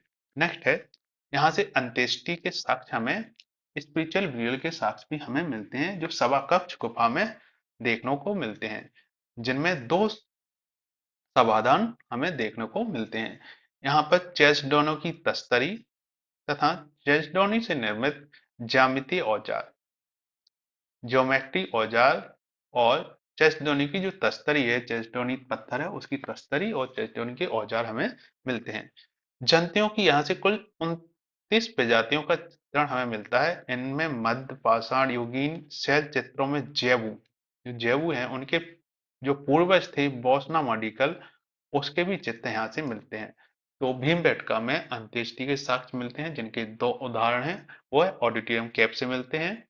इसके साथ ही जो चेस्टोनी तस्तरी और चेस्टोनी से निर्मित ज्यामितीय औजार हैं या टूल्स हैं वह भी हमें मिलते हैं। और यहाँ से जो 29 हैं, 29 जंतुओं की प्रजाति हैं उनका चित्रण यहाँ पे किया गया है। और यहाँ पर जो मध्य पाषाण युग का जो शैल चित्र है उनमें जेबू, जो एक पक्षी है उसके पूर्वज बोस्ना मेंडिकल, उसके भी चित्र हमें देखने को मिलते हैं। तो इसमें आपको रखना है भीमबेटका वह मध्य प्रदेश के रायसेन में है। इसकी खोज 1957 में विष्णु सीधरबागरकर ने की थी। जो एसिलियन युग से मध्य पाषाण काल, एसिलियन युग से मध्य काल तक इसमें 7 क्रम आपको देखने को मिलते हैं जो एक सीक्वेंस में है। यहाँ ऑडिटोरियम कैब मिलती है जो कला एवं कार्यकांड का नाट्य साक्ष्य प्रस्तुत करती है। इसमें 25 मीटर लंबी सुरंग भी देखने को मिलती है। 3 द्वार वाला एक कक्ष मिलता है। एशियन चरण की एक पत्थर की दीवार है वह भी आपको देखने को मिलती है। इसके बाद जो प्रागैतिहासिक काल है वहां से मानव आवास के साक्ष्य हमें देखने को मिलते हैं, क्योंकि यहाँ पे पत्थर के फर्श निर्मित किए गए हैं जिसके ऊपर झोपड़ियां बनाई जाती थी। इसके बाद भीमबेटका से 642 गुफाएं प्राप्त होती हैं जिनमें 400 में चित्र का अंकन किया गया है। जो प्राचीनतम चित्र हैं उनमें नीले रंग का प्रयोग किया जाता था। और चित्रों का जो निर्माण है वह उच्च पूर्व पाषाण काल में प्रारंभ हो गया था, लेकिन जो सर्वाधिक चित्र हैं वो मध्य पाषाण काल के देखने को हमें मिलते हैं। भीमबेटका से बराह का चित्र तथा गणेश का प्राचीनतम चित्रांकन। भीमबेटका जो बराह का चित्र है उसमें जो शरीर है उसका वो बराह का है, मतलब सुअर का है। इसके जो सींग है वो भैंसे के हैं, इसकी नाक है वह गेड़े की है, और जो जो निचला होंठ है वह हाथी का है। और इसी हाथी के अंकन के आधार पर इसे गणेश का प्राचीनतम चित्रांकन माना गया है। इसके साथ यहाँ पर अंत्येष्टि के साक्ष्य मिलते हैं जो ऑडिटोरियम कैब में मिलते हैं, जिसके दो उदाहरण हमें मिलते हैं। यहाँ पर चेल्सडोनी की तस्तरी और चेल्सडोनी पत्थर से निर्मित ज्यामितीय औजार भी यहाँ प्राप्त मिलते हैं। यहाँ पे 29 प्रजातियां हैं जो जंतुओं की, उनका चित्रण हुआ है। इसमें मध्य पाषाण युग के जो शैल चित्र हैं, जैवु के जो पूर्वज हैं, उसमें बोस्ना मेंडिकल के चित्र भी हमें प्राप्त होते हैं। अब आता है क्वेश्चन, भीमबेटका से उत्खनन अधिकांश औजार किससे बने हैं? हड्डियों से नहीं, यहाँ हड्डियों से प्राप्त औजार मिलते नहीं है। लोहा उस टाइम यूज नहीं होता था, तांबा भी उस टाइम यूज नहीं होता था, तो इसका आंसर हो जाएगा चाक क्वार्टजाइट से। नेक्स्ट है, मध्य प्रदेश में आजमगढ़ और राजस्थान में बागौर के प्राचीन साक्ष्य मिले हैं। देखिए मध्य प्रदेश का जो आजमगढ़ है और राजस्थान का जो बागौर है, यहाँ से पालतू जानवरों के साक्ष्य, क्योंकि वहां पर खेती नहीं होती थी, जो खेत होने का कोई प्रमाण नहीं मिलता था। चमकदार पिस्ता उपकरण ये नवपाषाण काल में आकर आता है। नवपाषाण काल। चाक से बनी पॉटरी नहीं, पॉटरी अभी स्टार्ट नहीं हुई थी चौक पर। चाक मतलब जो कुम्हार का चाक होता है, इस तरीके से गोल, वहां पे पॉटरी मतलब मेदवान बनाए जाते थे। तो इसके भी नवपाषाण, तो ये दोनों नवपाषाण काल से रिलेटेड हैं। ज्योतिष खोज इस टाइम पे तो आए ही नहीं थे। तो पालतू जानवर के जो प्रमाण है वो आजमगढ़ नर्मदापुरम जो मध्य प्रदेश में है और राजस्थान बागौर में है। यहाँ से पालतू जानवरों के प्राचीनतम उदाहरण हमें देखने को मिलते हैं। नेक्स्ट है, भीमबेटका में किस काल से पाषाण चित्र का बनाना प्रारंभ हुआ था? मध्य पाषाण से, ताम्रपाषाण से? दिया ताम्रपाषाण से इसका कोई लेना देना नहीं है। मध्य पुरापाषाण काल से या नव पुरापाषाण के से? देखिए, जो भीमबेटका है वह उच्च पुरापाषाण, उच्च पुरापाषाण काल से चित्र बनना यहाँ स्टार्ट हुए थे, और सर्वाधिक मात्रा में जो चित्र थे वह मध्य पाषाण काल में थे। मध्य पाषाण काल। लेकिन उच्च पुरापाषाण काल ऑप्शन में नहीं है, तो इसका आंसर हो जाएगा ए, मध्य पाषाण काल। बनना प्रारंभ, अगर ऑप्शन में उच्च पुरापाषाण काल होता तो इसका आंसर उच्च पुरापाषाण काल हो जाएगा, लेकिन इस ऑप्शन में नहीं है, तो इसका आंसर है मध्य पाषाण काल से। नेक्स्ट है, पूर्वी क्षेत्र बिहार। बिहार के जो प्रमुख स्थल हैं वह भागलपुर, राजगीर एवं पेशरा। रांची में आ जाता है कुछ झरिया, बुड्ढी ढील, दौर, इंद्र पहाड़ी, कमकरसोला, करनकौल, मधुबन तथा टेपरा। पश्चिम बंगाल में आते हैं जो दामोदर नदी के तट पे हैं, और बीरभानपुर हमें याद रखना है, ये इंपॉर्टेंट है। बांकुड़ा, मेदिनीपुर, पुरुलिया, देजरी, गोपालपुर तथा मलानदिघी, ये हमें याद रखना है इनके नाम। नेक्स्ट है, जो बीरभानपुर है जो वेस्ट बंगाल, पश्चिम बंगाल में पड़ता है, इसके खोज एवं उत्खनन 1954 में बीबी लाल ने किया था। तो याद रखना है, जो बीरभानपुर है जो पश्चिम बंगाल में पड़ता है, इसकी जो खोज, डिस्कवरी एवं एक्सकेवेशन उत्खनन है वह 1954 में बीबी लाल ने किया था। और यहाँ के जो उपकरण हैं उनके निर्माण में फॉसिल वुड, इसका फॉसिल वुड का प्रयोग किया गया था। तो यहाँ के जो उपकरण हैं उनके निर्माण में फॉसिल वुड का उपयोग किया गया है। बीरभानपुर जो पश्चिम बंगाल में मध्य पाषाण काल का एक स्थल है। इसके बाद आता है उड़ीसा। उड़ीसा का कोचाई, सुंदरगढ़, केओंझर, ढेनकनाल, बाणगढ़, बिसई, सारंगपुर, बौडरा, खूटा गांव, बालू, डोंगरी तथा खुरडही। इसके बाद आता है मेघालय जो सेबलगिरी है, जो मध्य पाषाण काल का एक उपकरण यहाँ से हमें प्राप्त होते हैं। नेक्स्ट है ऊपरी विंध्य क्षेत्र या उत्तर प्रदेश। इसमें बेलन घाटी है जो उत्तर प्रदेश में है। जो मिर्जापुर है उसके 50 से अधिक जो मध्यपाषाण स्थल हैं वह है मुरहाना पहाड़, बघीखोर, कुडीडी, मझगवा, महुली, लोनामाटी, कपासी कला, बदाऊ बाकला एवं लेखरिया पहाड़। यहाँ लेखिया शिलाशय, लेखिया ये शिलाशय है। यहाँ से जिया शर्मा द्वारा इनके नेतृत्व में बीडी मिश्र ने इनका उत्खनन किया। कहाँ? किसका? लेखिया शिलाशय का। और इस शिलाशय से 17 या 27 मानव कंकाल मिले हैं। कहीं पर 17 लिखा मिलता है या कहीं पर 27, तो हमें याद रखना है। अगर ऑप्शन में 17 है तो 17, 27 है तो 27, और अगर दोनों है तो आपको 17 लगाना है। लेखिया पे 5 शिलाशय हैं। कितने? 5 शिलाशय मिले हैं, जिनमें 4 पर चित्रकारी की गई है। तो लेखिया है वहां से 4 नहीं 5 शिलाशय प्राप्त हुए हैं, और जिनमें से 4 पर चित्रकारी की गई है। हिरण की 2 सींग एवं भैंस की हड्डियों के प्रमाण भी हमें यहाँ से प्राप्त हुए हैं। तो हिरण के सींग 2 हैं और भैंस की हड्डियों के प्रमाण, तो हमें लेखिया है जो उत्तर प्रदेश है में बेलन घाटी में है, उसका जो उत्खनन है वो जिया शर्मा के नेतृत्व में बीडी मिश्र ने किया था। इस शिलाशय से 27 या 17 मानव कंकाल या ह्यूमन स्केलेटल प्राप्त होते हैं।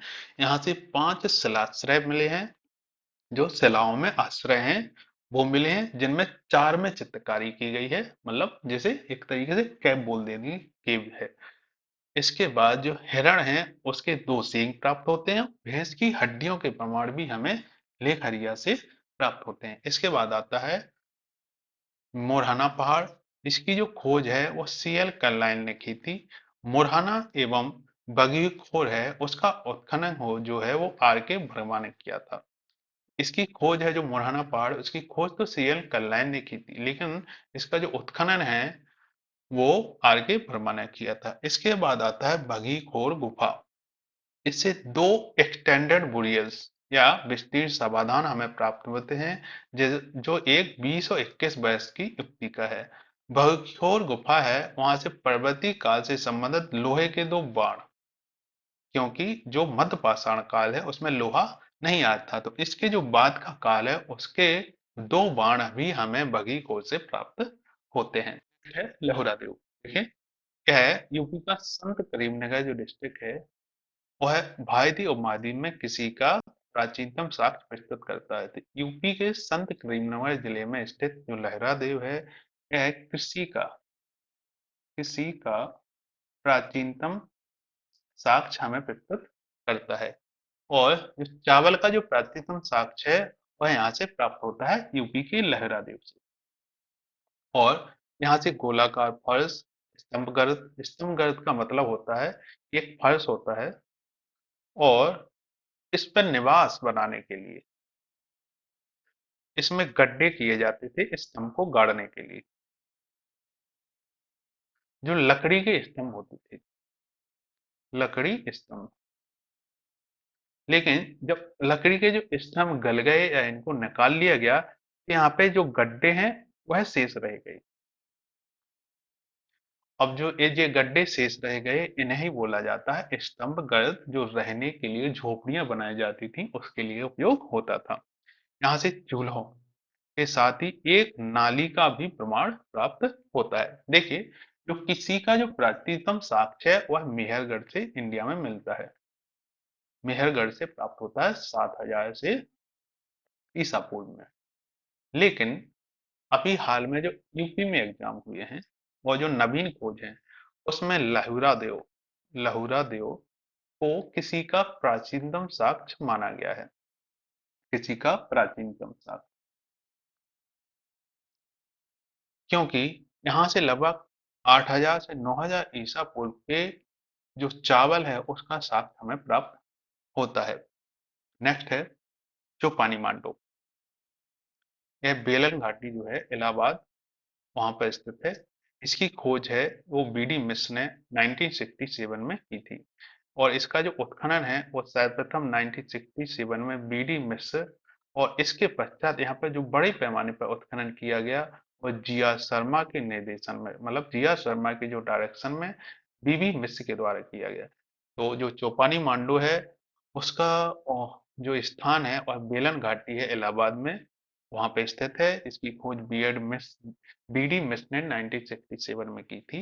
और इसका उत्खनन 1967 में बीडी मिश्र के द्वारा किया गया, और इसके बाद जिया शर्मा के डायरेक्शन में बीबी मिश्र के द्वारा इसका उत्खनन किया गया। तो हमें याद रखना है खोज बीडी मिश्र के द्वारा, बीडी मिश्र के द्वारा 1967 में ही इसका उत्खनन किया गया। लेकिन इसके बाद जो बड़े पैमाने पर उत्खनन हुआ वह जी आर शर्मा के जो डायरेक्शन में बीबी मिश्र के द्वारा किया गया।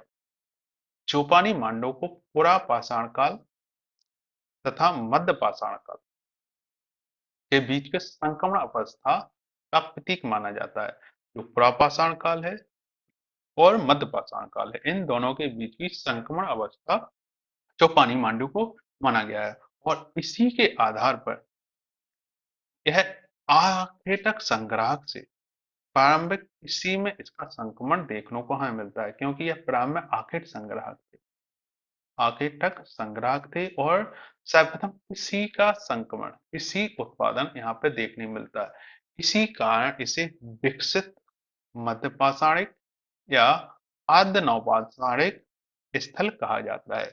एडवांस मीजोलिथिक और प्रोटो न्यूलिथिक साइट हमें याद रखना है। पानी मांडो बेलन घाटी इलाहाबाद में खोज बीडी मिश्र ने, उत्खनन 1967 में बीडी मिश्र के द्वारा, और बड़े पैमाने पर जो उत्खनन है वो जी आर शर्मा के निर्देशन में बीएन मिश्र के द्वारा किया गया।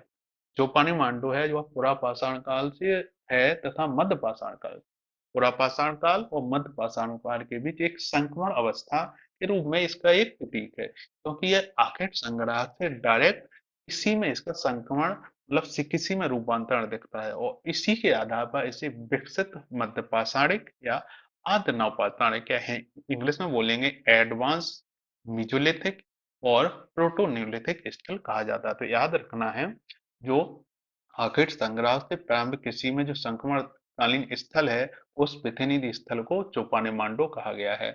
और यह पुरापाषाण काल से मध्य पाषाण के स्थल है, उसकी संक्रमण अवस्था का प्रतीक है और यह विकसित मध्य पाषाणिक या आदि नवपाषाणिक स्थल इसको कहा जाता है। नेक्स्ट है चौपानी मांडो का जो उत्खनन है वह क्षैतिज उत्खनन। देखिए दो तरीके से उत्खनन होता है, हम बता चुके हैं, एक होता है ऊर्ध्वाधर और एक होता है क्षैतिज।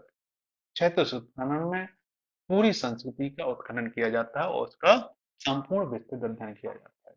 यहाँ से जो बस्तियों के अवशेष प्राप्त होते हैं, जिनमें 13 झोपड़ियां मधुमक्खी के छत्ते मधुमक्खी के जो छत्ता है उसके आकार की हैं, जो अंडाकार हैं, तथा जो शेष बस्तियां हैं वह गोलाकार वृत्ताकार हैं। चौपानी मांडो से जंगली चावल, हस्त निर्मित मिडमान हाथ से निर्मित मिधमान तथा अन्नागार अन्नागार है उसके साथ मिलते हैं। तो चौपान मंडल का जो उत्खनन वो क्षैतिज किया गया है, क्षैतिज उत्खनन हुआ है। वहीं यहाँ पे जो बस्तियों के अवशेष हैं उसमें 13 झोपड़ियां हैं, वो मधुमक्खी के छत्ते के आकार या अंडाकार हैं और बाकी जो शेष बस्तियां हैं, जो झोपड़ियां हैं वह गोलाकार या वृत्ताकार निर्मित हैं। चौपानी मांडो से जंगली चावल, हस्तनिर्मित मडभांड तथा अन्नागारों के साक्ष्य मिलते हैं। जो विद्वानों की मानता है कि जो चौपानी मांडो है उसका जो मृदभांड है वह संसार में प्राचीनतम साक्ष्यों में से एक है। जो हस्तनिर्मित मृदभांड है और विद्वानों की मानता है कि ये संसार में प्राचीनतम है। तो हमें याद रखना है चौपानी मांडो से हस्त निर्मित मिडमांड प्राप्त हुआ है और जंगली चावल भी यहाँ से प्राप्त हुए और अन्नागार का भी साक्ष्य हमें से प्राप्त हुआ है। देखिए विंध्य क्षेत्र में किस जलाशय से सर्वाधिक मानव कंकाल हमें मिलते हैं? मोरहना पहाड़, घगरिया, भगीखोर या लेखरिया? तो इसका आंसर है 4 लेखरिया, क्योंकि हमने अभी बताया था यहाँ से 17 या 27 के आसपास मानव कंकाल ह्यूमन स्केलेटन कल हमें प्राप्त हुए हैं। नेक्स्ट है प्रयागराज। प्रयागराज का जो प्रतापगढ़ डिस्ट्रिक्ट है, जो मध्य गंगा घाटी में है, यहाँ से सराय, महादहा और दमदमा, सराय नाहर राय, महदहा या कहीं कहीं यहाँ से महादहा भी लिखा मिलता है और दमदमा। ये तीनों जो स्थल हैं वह हड्डी का जो सींग है, सींग के जो उद्योग हैं यहाँ से मिलते हैं। हड्डी, सींग की हड्डी, सींग उद्योग या हड्डी उद्योग, हड्डी इससे रिलेटेड है, क्योंकि सहनारा, मादा और दमदमा में सींग या बोन एंटलर फैक्ट्री के प्रमाण हमें देखने को मिलते हैं। तो सरनाहरा, मादा और दमदमा से जो हड्डी की सींग है उसके उद्योग मिलते हैं या बोन एंटलर फैक्ट्री से संबंधित प्रमाण हमें मिलते हैं। अब सबसे पहला जो स्थल है वह है सराय नाहर राय। इसकी खोज है वह केसी ओझा ने 1969 में की थी। किसने? केसी ओझा ने 1969 में की थी। यहाँ से 14 समाधान, 8 गर्त चूल्हे, रोहर्स तथा स्तंभ गर्त, हम बता चुके हैं स्तंभ गर्त क्या होते हैं। ऐसा एक स्थल होता है, यहाँ से स्तंभ गाड़े गए थे और इसको स्तंभ हटने के बाद जो गर्त हैं वह शेष रह गए थे, इन्हें स्तंभ गर्त झोपड़ी प्लस रोहर्स भी मिले हैं। यहाँ से जो समाधियां हैं वो आवास क्षेत्र के अंदर स्थित हैं। जो आवास है उसके अंदर ही यहाँ की समाधियां स्थित हैं और एक कब में एक साथ 4 मानव कंकाल है, हमें याद रखना है। 4 मानव कंकाल प्राप्त हुए हैं एक ही कब्र में, जो 2 पुरुष और 2 महिलाओं के हैं, उनको दफनाया गया है सराय नहार राय से। इसके बाद जो मानवीय आक्रमण है उसका जो प्राचीनतम साक्ष्य है वह यहाँ से प्राप्त हुआ है, क्योंकि एक जो ह्यूमन स्केलेटन है उसकी पीठ में, रिस्ट बोन में एक तीर छुपा हुआ है। अगर पीठ में तीर छुपा हुआ है तो पीछे से किसी ने वार किया है उसकी पीठ पर और यहाँ पे एक तीर छुपा हुआ है, तो इसे मानवीय आक्रमण का प्राचीनतम साक्ष्य स्वीकार किया गया है। यहाँ से दोनों ओर जो धार वाली है वह एक छुरी मिली है, पैरेलल साइड ब्लेड मिली है। अस्थि निर्मित हड्डियों से निर्मित बाण भी यहाँ से प्राप्त हुए हैं, एरो। अस्थि निर्मित एरो भी प्राप्त हुए हैं। चक्की के समान एक उपकरण भी यहाँ से प्राप्त हुआ है। कुछ लोगों में ऑस्टियोआर्थराइटिस मतलब गठिया रोग कुछ लोगों में यहाँ से मिला हुआ है। गर्द चूल्हों के से हाथी की हड्डियां, जो गर्द चूल्हे हैं, एक तरीके से चूल्हे बनाए जाते थे जमीन के अंदर गड्ढा करके, तो इन्हें बोला जाता था गर्द चूल्हे। और उसी गर्द चूल्हे से हाथी की हड्डियां हमें सयानाह राय से मिलती हैं। 5 इंटू 4 मीटर 5 गुना 4 मीटर आकार का एक फर्श मिला है, जिसे कुछ विद्वानों द्वारा इसे सामुदायिक चूल्हा मतलब जी आर शर्मा द्वारा इसे सामुदायिक चूल्हा और अन्य विद्वानों द्वारा इसे एक स्थल, जो आवासीय स्थल था, उसके रूप में स्वीकार किया गया है। नेक्स्ट है महदाह या महादाह। इसका उत्खनन बीडी मिश्र एवं जेएन पाल के द्वारा किया था। इसको भी रिवीजन कर लेते हैं। सरनाराय जो है उसकी खोज है वो केसी ओझा ने 1969 में की थी। यहाँ से 14 समाधान, 8 गर्त चूल्हे और स्तंभ गर्त की जो झोपड़ियां हैं वह देखने को मिलती हैं। यहाँ की जो समाधियां हैं वह आवास क्षेत्र है उसके अंदर ही देखने को मिलती हैं। एक कब्र है जिसमें एक साथ 4 मानव कंकाल मतलब जो सरायनहार राय में एक कब्र है उसमें 4 मानव कंकालों को दफनाया गया है, जिसमें 2 पुरुष और 2 महिलाओं को दफनाया गया है। यहाँ मानवीय आक्रमण का जो प्राचीनतम साक्ष्य है वह भी देखने को मिलता है, क्योंकि एक मानव है जिसके कंकाल की पीठ में एक तीर छुपा हुआ मिला है, जो पीछे से हमला करने का साक्ष्य प्रमाण चित्रित करता है। दोनों ओर धार वाली एक छुरी यहाँ से प्राप्त हुई है। यहाँ से अस्थि निर्मित बाड़ भी प्राप्त हुआ है। चक्की के समान उपकरण एवं कुछ लोगों में ऑस्टियोआर्थराइटिस या गठिया रोग के प्रमाण भी यहाँ पे मिलते हैं। यहाँ से गैस चूल्हे मतलब गैस चूल्हा है एक, उसमें हड्डियों के प्रमाण भी हमें मिले हैं।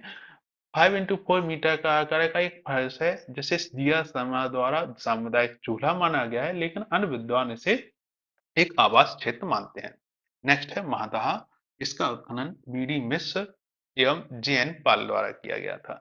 यहाँ से वध स्थल या बूचड़ खाना मतलब स्लॉटर हाउस, जहाँ जानवरों को मारा जाता था, वह 35 गैस चूल्हे, सिल्लूड़ा और स्तंभगढ़, हड्डी से निर्मित तीरों का जो आगे वाला पार्ट होता है वह अंगूठी, सिलबट्टा, भारी चक्की एवं अधिकांश लोगों में ऑस्टियोआर्थराइटिस मतलब गठिया रोग के साक्ष्य यहाँ से मिलते हैं। तो यह वधस्थल या बूचड़खाना स्लॉटर हाउस, 35 गैस चूल्हे, चिल्लोड़ा, गत स्तंभ, हड्डी से निर्मित तिराग, अंगूठी, सिलबट्टे, भारी चक्की एवं अधिकांश लोगों में ऑस्टियोआर्थराइटिस या गठिया रोग के साक्ष्य में देखने को मिलते हैं।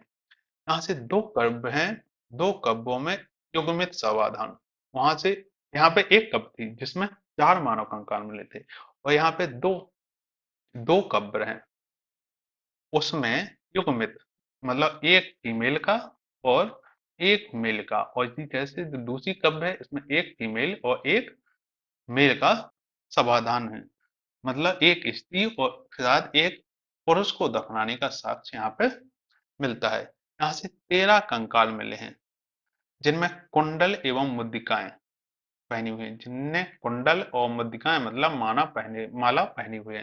यहाँ से 13 स्केलेटन मिले हैं, जिसमें कुंडल और मुद्रिकाएं माला पहने हुए हैं, जो कि सींग एवं सिंग निर्मित हैं। देखिए सींग क्या होते हैं, जन्म में एक बार आते हैं, जैसे भैंसे में है। और श्रृंग क्या होते हैं कि हर साल झड़ते हैं और नए आते हैं, जैसे कि हिरण में होते हैं। इसमें कुल 28 कब्रों में 30 व्यक्तियों को दफनाया गया है। यहाँ से जो 28 कब्र हैं उसमें 30 व्यक्तियों को दफनाया गया है। महादाह से महिला की कंकाल के साथ एक सींग का एक बाण और कछुआ की खोपड़ी भी प्राप्त होती है। तो महादाह से महिला के कंकाल है जो स्केलेटल है, वहां से सींग निर्मित एक बाण और कछुआ की खोपड़ी याद रखना है। महादाह से एक महिला है, उसका स्केलेटन मिला है, जिसमें सींग का एक बाण मतलब एंटलर एंटलर का एक बाण और कछुआ की खोपड़ी भी मिलती है। इसको देख लेते हैं। महादाह इसका उत्खनन बीडी मिश्र एवं जेएन पॉल ने किया था।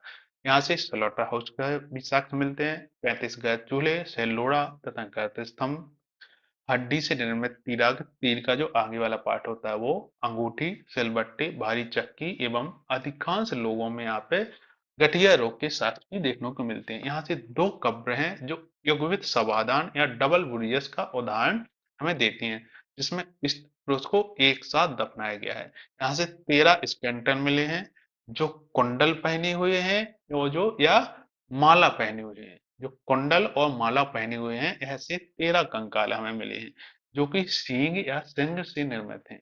13 मानव कंकाल हैं जो कुंडल और माला पहने हुए हैं, जो कि सींग या सिंह से निर्मित हैं। यहाँ से 28 कब्रों में 30 व्यक्तियों को दफनाया गया है, क्योंकि 2 यहाँ से युग्मित समाधान मिली है, तो 2 कब्रों में 28 प्लस 2 30 हो जाएंगे। महादाह से एक महिला की कब्र मिली है, जिसमें एक साथ एक सींग और एक कछुआ की खोपड़ी भी रखी गई है। तो महादाह से एक महिला का कंकाल मिला है, जिसके साथ एक सींग और कछुआ की खोपड़ी भी देखने को हमें मिलती है। इसके बाद आता है दमदमा। यह साई नदी के संगम पर स्थित है। यहाँ से 41 मानव समाधान मिले हैं, जिसमें 24 पुरुष एवं 17 महिला हैं। 41 मानव के समाधान हैं, 100 हैं, जिनमें 24 पुरुष के हैं और 17 महिलाओं के हैं, जिनमें 5 युगल समाधान है, महिला और पुरुष दोनों के हैं। मुड़े हुए जो समाधान के साक्ष्य हैं और लंगनाज की ही भांति हैं, क्योंकि यहाँ दो मानव कंकाल हैं, उनको पेट के बल तथा दो दो को पैर मोड़कर दफनाया गया है। तो मुड़े हुए जो समाधान है वो लंगनाज में जिस तरीके से हमें बुरियल प्राप्त होते हैं, मुड़े हुए साक्ष्य प्राप्त होते हैं समाधानों में, उसी तरीके से यहाँ पे 2 मानव कंकाल हैं, जिसमें से पेट के बल जिनको दफनाया गया है और दो को पैर मोड़कर दफनाया गया है। यहाँ एक ही कब्र से 3 मानव कंकाल जो हैं वो एक ही कब्र से मिलते हैं, जैसे त्रिमानव समाधि कहा गया है, जिसमें 2 पुरुष और 1 महिला है। 2 पुरुष और 1 महिला का स्केलेटन है। जो सभी कब्र हैं वह पश्चिम पूर्व या पूर्व पश्चिम दिशा में बने हुए हैं। जो जितने भी कब्र हैं वह पूर्व और पश्चिम दिशा में बने हुए हैं, जो सूर्योदय एवं सूर्यास्त से संबंधित हमें देखने को मिलते हैं। एक युवा पुरुष के चरणों में हाथी दांत की लटकन या लॉकेट, जिसे पेंडेंट मतलब हाथी दांत का मतलब है कि जो गले में पहने जाने वाला पेंडेंट होता था, वो जो हाथी दांत की है वह हमें मिल रही है। और 2 हड्डी से निर्मित तीर का एक फल मिला है, अंगीठी जो आग जलाने के काम आती थी, और आग से पके हुए फर्श के साथ इसके साथ ही पीली मिट्टी को ही खोदकर निवास स्थान, गैस चूल्हे एवं मृतकों के लिए समाधान बनाया गया था। यहाँ से पीली मिट्टी है उसको ही खोदकर यहाँ पर निवास स्थान, गैस चूल्हे तथा मृतकों के लिए जो समाधान है वह पीली मिट्टी खोदकर ही बनाए गए। मध्य पाषाणकालीन स्तर के जो घरेलू धान है, डोमेस्टिक राइस है, उसका साक्ष्य भी हमें यहाँ से प्राप्त होता है। देखिए यहाँ से क्या हुआ है, दमदमा है और साई नदी के संगम स्थल पर है। यहाँ से 41 मानव समाधान मिले हैं, जिनमें 24 पुरुष एवं 17 महिलाएं, जिनमें 5 युगल समाधान हैं। मुड़े हुए जो समाधान के साक्ष्य हैं और लंगनाज के समान ही जैसे लंगनाज में मिले थे, उसमें 2 मानव कंकाल हैं, जिनको पेट के बल तथा 2 को पैर मोड़कर दफनाया गया है। एक ही कब्र से 3 मानव कंकाल या त्रिमानव समाधि प्राप्त हुई हैं, जिनमें 2 पुरुष एवं 1 महिला की थी। सभी कब्र पश्चिम पूर्व या पूर्व पश्चिम की दिशा में दफनाए गए हैं, जो सूर्योदय या सूर्यास्त के संबंध हमें ज्ञान देते हैं। एक युवा पुरुष के चरणों में हाथी दांत का जो लटकन या जिसे हम पेंडेंट बोलते हैं, लॉकेट एवं 2 हड्डी से निर्मित एक तीर का फल मिला है। यहाँ पे अंगीठी मतलब जिसमें आग जलाई जाती थी वो आग से पके हुए फर्श के साक्ष्य भी मिलते हैं। यहाँ से पीली मिट्टी को खोदकर बनाए गए निवास स्थान, गैस चूल्हे तथा मृतकों के लिए समाधान वो भी बनाया गया है। और साथ ही साथ मत्स्य पाषाण कालीन स्तर से जो घरेलू धान है उसके साक्ष्य भी हमें यहाँ से देखने को मिलते हैं। इसके बाद आता है एक ही कब से 3 मानव कंकाल कहाँ मिलते हैं? सरायनहर राय, दमदमा, महादारा या लंगनाथ। इसका आंसर है 2 दमदमा। हमने अभी पढ़ा है जो त्रिमानव समाधि है। देखिए दमदमा जो त्रिमानव समाधि है, यहाँ से हमें एक साथ 3 मानव कंकाल के साक्ष्य हमें देखने को मिलते हैं। देखिए हमने अभी क्या पढ़ा था, तो सराय नाहर राय है, सराय नाहर राय है। इससे हमें 4 स्केलेटन एक ही कब्र से मिलते हैं, जिसमें 2 मेल के हैं और 2 फीमेल के। इसके साथ ही दूसरा है महादाह। यहाँ पर 2 समाधान ऐसे मिले हैं जो युग्मित हैं, युग्मित समाधान है, जिसमें एक फीमेल का और एक मेल का, इसी तरीके से एक फीमेल और एक मेल का, ऐसे 2 समाधान हमें देखने को मिलते हैं। और तीसरा है दमदमा। यहाँ से 3 स्केलेटन एक ही कब्र में मिले हैं, जिसमें 2 मेल के हैं और एक फीमेल का है। तो इसका आंसर हो जाएगा 2 दमदमा से। नेक्स्ट है मध्य पाषाण कालिक स्थल जो चौपुई मांडो है, चौपानी मांडो, वह कहाँ पर स्थित है? दयपुर के निकट, राजस्थान में नहीं, चौपानी मांडो राजस्थान में नहीं, यूपी में है। इलाहाबाद के कोरस तहसील में बूढ़ी बोयलन नदी के किनारे, प्रतापगढ़ में या मिर्जापुर में? तो ना तो प्रतापगढ़ में है ना ही मिर्जापुर में। इसका मतलब है यह इलाहाबाद के कोराब तहसील के बूढ़ी बोयलन, जो वेलन नदी है उसके किनारे स्थित है। इसका आंसर है 2। नेक्स्ट है निम्नलिखित में से किस स्थल से हड्डी के उपकरण प्राप्त हुए हैं? चौपानी मांडो से, काकेरिया से, महादहा से या सराय नाहर राय से? देखिए चौपानी मांडो, काकेरिया से हमें कोई हड्डी के उपकरण प्राप्त नहीं हुए। चौपानी मांडो, सरायनाहरा और दमदमा, तो चौपानी मांडो से भी उपकरण हमें हड्डी के प्राप्त नहीं होते हैं। तो इसका आंसर है 3 महादहा और सराय नाहर राय। इसके साथ ही महादहा, साथ ही सराय नाहरा और साथ ही इसके दमदमा, यहाँ से हमें हड्डी के उपकरण देखने को मिलते हैं। नेक्स्ट है हड्डी से निर्मित आभूषण भारत में मध्य पाषाण के संदर्भ में प्राप्त हुए हैं। सायनारा, महादहा, लेखिया, चौपानी मांडो। तो लेखिया भी नहीं है, चौपानी मांडो नहीं है। इसका आंसर है 1 और 2, सायनाहरा, महादहा और दमदमा। नेक्स्ट है मध्य पाषाण काल में मानव जीवन कैसा था? तो इस काल में आकर परिवार की परिकल्पना का विकास स्टार्ट हो गया था, क्योंकि मानव पशुपालन करने लगा था। क्या करने लगा था? पशुपालन। जब पशुपालन का विकास हुआ तो मानव एक साथ रहना स्टार्ट हुआ और परिवार की परिकल्पना है उसका विकास स्टार्ट हो गया था। अब प्रकृति और परिवेश के साथ संबंध उसने स्थापित कर लिए थे।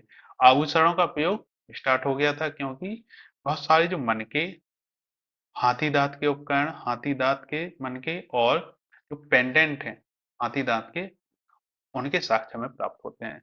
मृत में जो मृतक हैं उनको दफनाने की पद्धति का भी विकास स्टार्ट हो गया था, क्योंकि हमें बहुत सारे केव दफनाने के साक्ष्य हैं वह हमें देखने को इस काल में मिल जाते हैं।